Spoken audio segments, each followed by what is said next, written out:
Hello guys, welcome to a new mini blog. तर आज होता शुक्रवार आणि आम्ही एवढ्या उन्हातून चाललो होतो फिश आणायला खूप दिवसाने.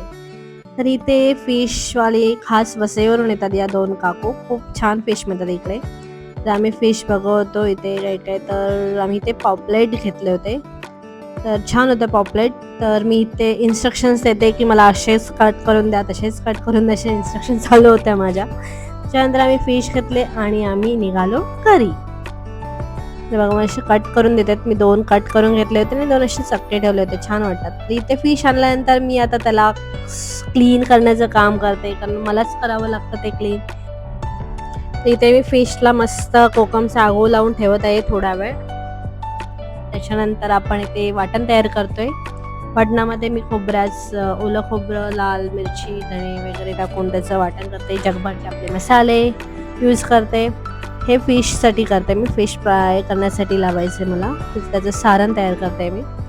तर हे ते थोडंसं तेच पाणी, मी कोकमचं जे पाणी तेच करून त्याचं थोडंसं थिक बनवलं ग्रेव्ही, आणि आता हे फिशला मी लावून थोडा वेळ मॅरिनेट करायला ठेवते. हे छान असं लावून झालं का मॅरिनेट करायला ठेवायचं. पण आपल्या रश्श्याची तयारी करूया. दोन्ही साईडने असं मस्तपैकी लावून घ्यायचे, ते मॅरिनेट करून घ्यायचे.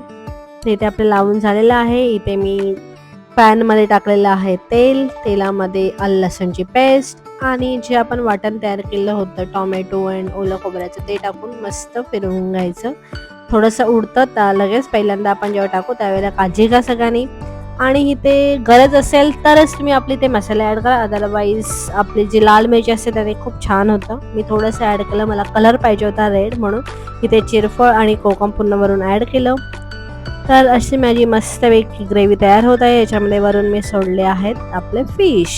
त्याला छान उकळी येऊ द्यायचं. छान उकळी आल्यानंतर आता इथे मी जे तयार केलं होतं याच्यामध्ये मी रवा आणि तांदळाचं पीठ आणि थोडंसं तिखट घालून मी तयार केलंय, जे आपण फिशला लावणार. ह्याच्यामध्ये कोटिंग करणार आपण फिशला आणि त्याला आपण मस्तपैकी फ्राय करणार. हे फ्राय करताना मला इथे ना आपलं जे कढीपत्त्याचे थोडेसे पानं टाकले का मला ते छान वाटतं, म्हणून मी ॲड केलं होतं. तर असे माझे फ्राय झालेले आहे आणि माझा रस्सा सुद्धा तयार आहे.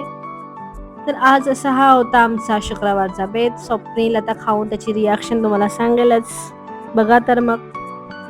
तर गाईस, माझ्या हातचं नॉनव्हेज स्वप्नीलला खूप आवडतं आणि त्याचीही रिॲक्शन बघून मला तर खूपच छान वाटतं. चला तर मग थँक्यू गाईस. सबस्क्राईब करा आमच्या चॅनलला, शेअर करा, लाईक करा, खूप साऱ्या कमेंट्स करा. Thank you for watching this video.